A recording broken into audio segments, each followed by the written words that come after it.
We are about to put the final touches on my 1984 Univega mountain bike turned cargo bike.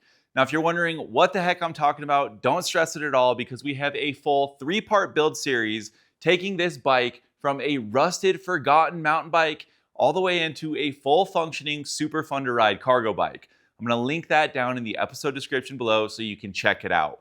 But if you're caught up to speed, you know, during that build process, I ran into a few issues along the way that I didn't know how to correct in the moment. And then after I took the bike out for a ride, I realized that there were a few things that I overlooked. So in this video, we're gonna address all those issues and overlooked items. In front of me here, we have some parts that are gonna help us not only solve issues, but really just tie the bike all together so it is that ultimate cargo bike, meaning I can drive my car way less. So what exactly are we looking at here? Well, first things first, I've got this bike lock which mounts to the bike like a water bottle cage would. This thing's gonna be really handy so I'm not getting to my destination and realizing, oh dang, I left my bike lock at home. It's always gonna be with me. Super cool. Next up, we've got some Paul Moto Lever V-brakes, which is gonna help solve our rear brake issue. I'll talk more about this in depth here in a minute in case you ever run into this issue yourself. Next up, we have a Velo Orange spring steering dampener. This is gonna help when we have a bunch of cargo on the front of the bike so it's not so twitchy. We've also got some Velo Orange fenders, a 26 and a 20-inch for the front. These are really cool. I didn't even realize that they had these, and it's so handy for a bike just like this, not having to find a 26 and a 20-inch fender. And last, but certainly not least, we have the MIK mounting is key carrier plate.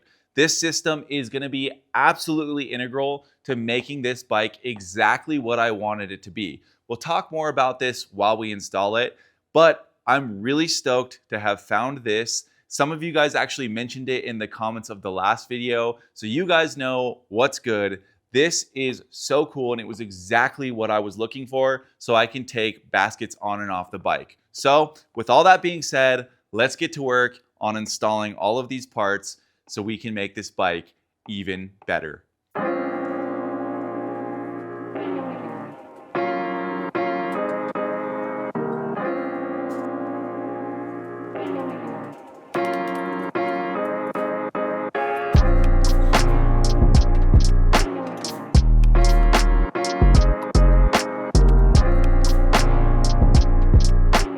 Okay, we've got the fenders on and mocked up, and I've still got some fine tuning to do before I start cutting down the mounts. However, I just ran into another fun little issue, and it's that the hardware used to mount this onto the bike, the stuff that came with these is just a little too small. So I'm gonna have to run to the hardware store in a little bit to get the right stuff. So we're gonna move on and just keep the momentum going, and we're gonna come back to this and get these fenders all sorted out and in the correct place so nothing's rubbing.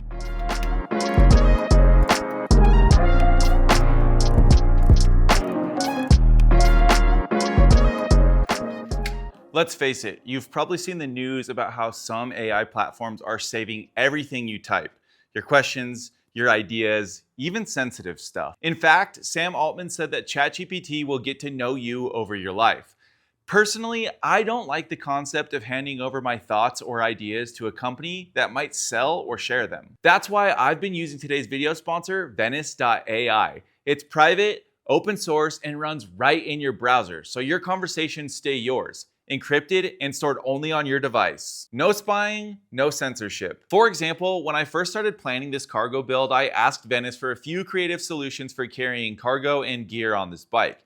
And it suggested a few different solutions that I hadn't even considered, like this MIC adapter plate, which is gonna give me the ability to swap baskets in and out. Super helpful. And it's nice knowing that I can research this stuff without getting countless ads in my Instagram, TikTok, or YouTube feeds immediately after. Or having ChatGPT identify me as a bike person and storing that data who knows where. So if you're interested in using AI without giving up your privacy, now is the perfect opportunity. Visit venice.ai/joyofbike and use code joyofbike for 20% off the pro plan.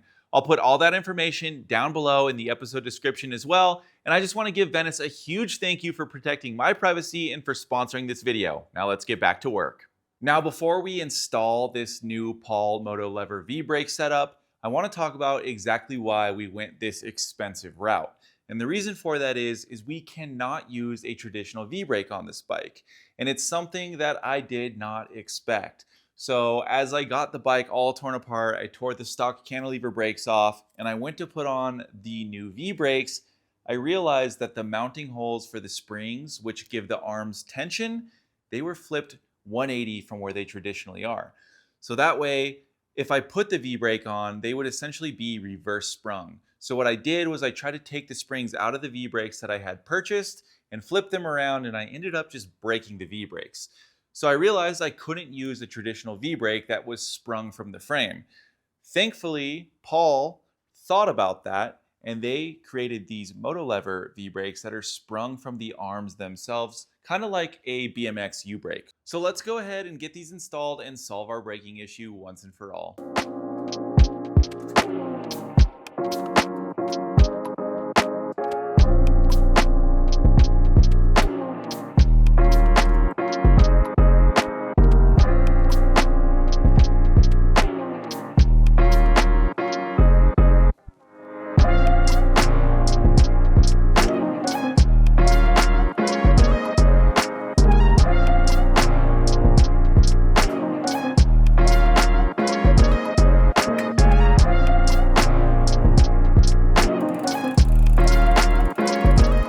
I'm not gonna lie, fenders are a little bit more involved than I anticipated. I don't know what I really expected, but it wasn't this. Regardless, we are making some headway. I've got the fitment on the rear fender pretty dang perfect. Everything is rolling without any rubbing. However, I did run into one issue, and it's an old bike, so it's kind of to be expected. But the front mounting piece on this rear fender, where it would mount down here to the chainstay, since the chainstays have a bend in them, it's not allowing the fender to get close enough to the mounting point with the mount that's included.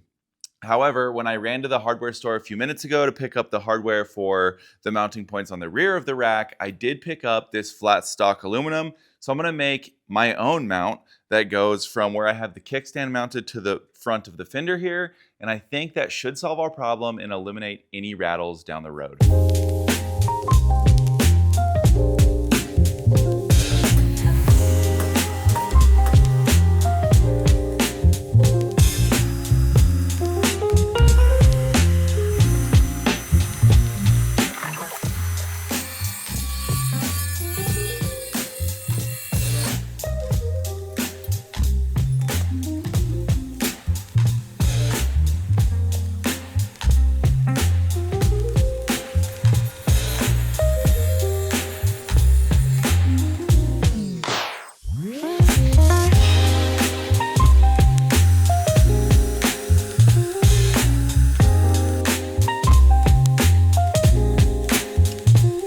Sweet. Our custom mounting bracket is all finished up. I love the opportunity to get to make stuff like this. It looks great. Now the question is, will it fit and will it work? So let's go ahead and get it installed and see if we can get the front of this fender mounted up successfully.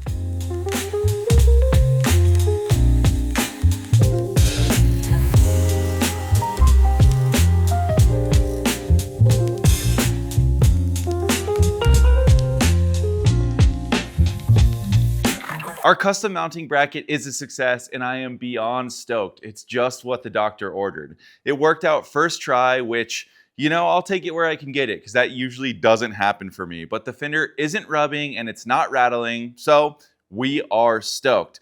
We're gonna go ahead and mark these mounting points so we can cut them down, and then I'm gonna move on to the front, make sure the fitment is all good and get it all cut down to size as well, and then we're gonna move on to our next task.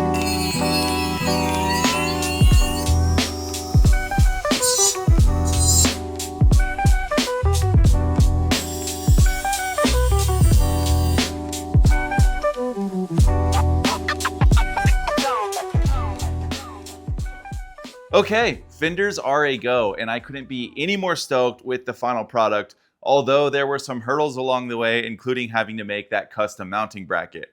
But all said and done, this thing came together really nice. It all fits really great, and the best part is it looks incredible. We're moving on to installing some crank arm caps now. These came from my buddy Jerome, so shout out to you, Jerome. You're the absolute dude. He saw this bike all built up, and he was like, hey, Do you need some of those crank arm caps? I've got some laying around. So you gotta love friends that have cool bike parts laying around. So we're gonna get these put on the bike. Obviously, it's not gonna make the bike ride any better, but it is certainly gonna tie it all together.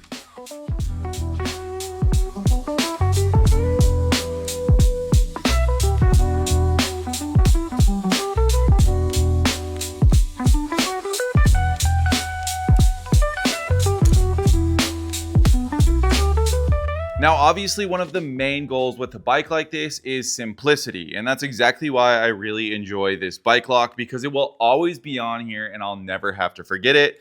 Not to mention it matches the bike. But check this thing out. It just flips out. You can lock your bike up, run inside the grocery store, or for me, I can run in and deliver some coffee real quick and not have to worry about my bike walking off. This gives a little bit of peace of mind and it's always going to be with me. Super cool.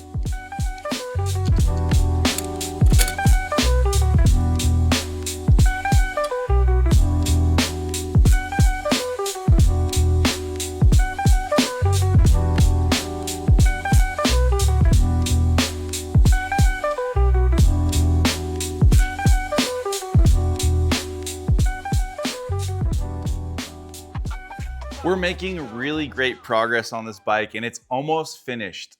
Again, I thought it was finished last time, but again, I got out and rode it around and I realized, hey, there's a few things I can do to really make this thing the ultimate cargo bike. One of those things was the rear brake. I just couldn't stop going downhill loaded. We've got that Paul brake on there now and it seems like it's gonna do the trick. I didn't know I needed the fenders. I didn't really think about that, but you guys let me know in the comments on the last video. That was probably a necessity for bad weather. So we've got those on here. Now the next thing I'm gonna install. I'm really excited about this. I looked high and low and I came out with the mounting is key system. One of my biggest requirements was that I wanted to be able to take baskets on and off. I want a basket like this. I bought this grocery shopping basket so I can take it in with me shopping, but I didn't want it bungeed to the rack because it just bounces around. It looks bad. I wanted a solution that made it stuck until I wanted to take it off. And when the shopping basket's not on there, I can take the milk crate around with me while I'm delivering coffee. And the reason I want these to be able to come off with ease is because I'm often pulling these off the bike and running in to deliver coffee to customers. So this system is going to help solve all of my problems. Let's go ahead and get it installed and check it out.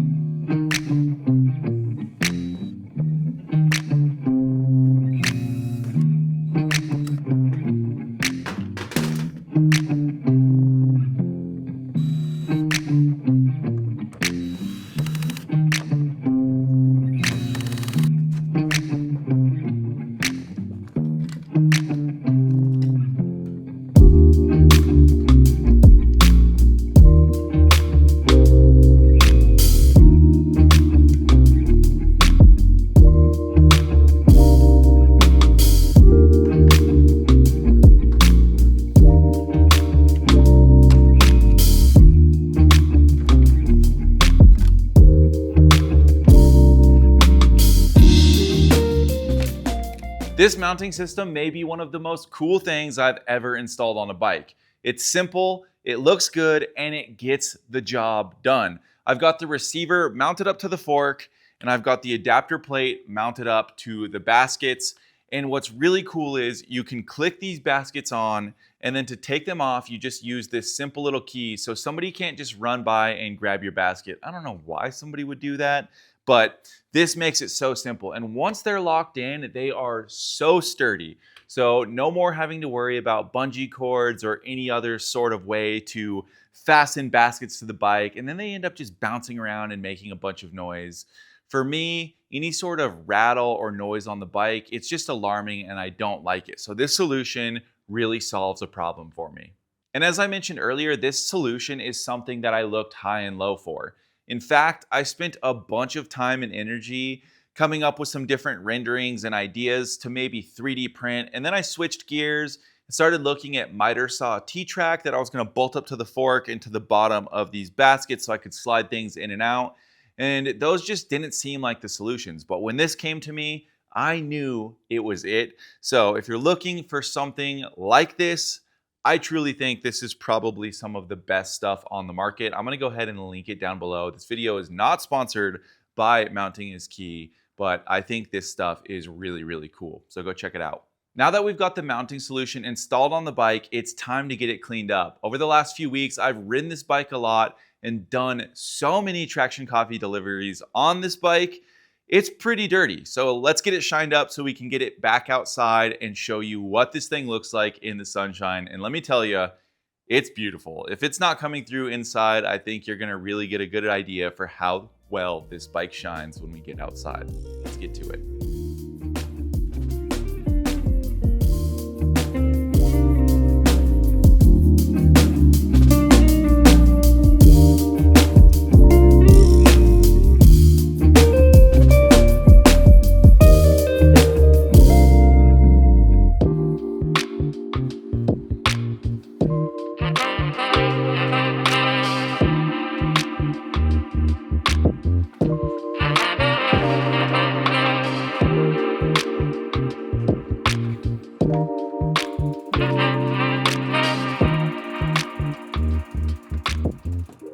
This bike turned out absolutely insane.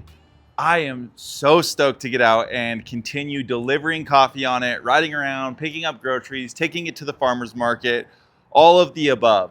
I really think this bike has officially replaced my car, especially with this new mounting system. The fenders are going to keep us dry, especially as winter approaches. It's currently fall here in Colorado, so the rain is going to start falling and it's going to quickly turn to snow. But this thing, I think, is going to be the ultimate workhorse for exactly what I need to do. And the best part is this bike isn't just a workhorse. It looks absolutely incredible too. This thing is from 1984. It is 41 years old and it is still serving an incredible purpose. I'm so excited about this thing, especially considering what it started out like. It's come a long way. And it came with some hurdles as well, but we overcame those. It was super fun having to figure out how to solve the brake issue or how to solve the mount issue in the back. There was just some quirky little things. The bottom bracket was stuck, but we got it all sorted. And I've got to say, I think this is probably the most amazing bike that I've personally ever built. I feel that way for myself for sure. Let me know what you guys think about it. Let me know down in the comments if you've enjoyed this entire build series. If you like the way this bike looks, hit that like button. And if you haven't already, subscribe to the channel. I really appreciate each and every one of you. I'm stoked you're here and part of the Joy of Bike family. With all that being said, I'm gonna roll some B-roll, show you what this bike looks like. I'm not actually gonna take it for a joyride here in this video because I'm about to wrap this video up and then we're gonna go home and we're gonna load this bike down. And we're headed out for a really fun video where we're gonna load down not only the crate on the front of this bike, but we're also gonna load down the trailer and we're gonna take it out and go make some pizzas at one of our favorite overlooks here in Colorado. This has been a dream of mine for a really long time. I just got a pizza oven. It's gonna be a whole lot of fun. So keep your eyes peeled for that video. But as always, you absolutely rule. Thanks for hanging out with me and we'll catch you on the next one. Later.